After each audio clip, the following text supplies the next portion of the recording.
আমার ভিতর বাহিরে। হচ্ছে না, ভালো করে গানটা ধরো। উফ, আস্তে, এত চেল্লালে কি করে হবে? ও ভালো গান গাইছে তো, দাঁড়াও, ঠিক পারবে। আরেকবার ধরো, ভালো করে গানটা গাও। আমার ভিতর বাহিরে অন্তরে চুপ করো।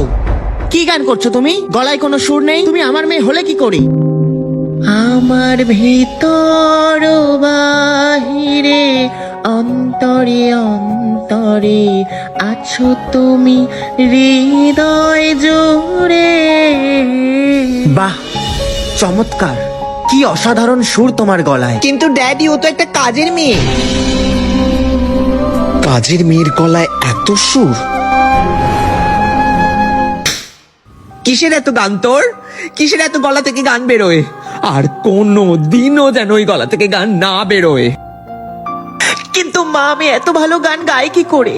কে আমি? কে আমার বাবা?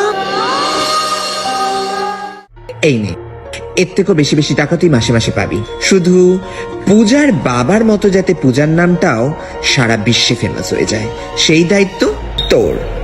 আমি এই টাকা নিতে পারবো না। কিন্তু গানটা তো গাইতে পারবি, না হলে তোর মাকে খতম করে দেব। আমার ভিতর বাহিরে অন্তরে অন্তরে আছো তুমি হৃদয় জুড়ে।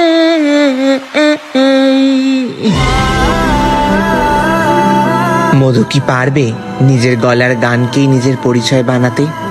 দেখুন, বিষকণ্ঠে মধুর সুর।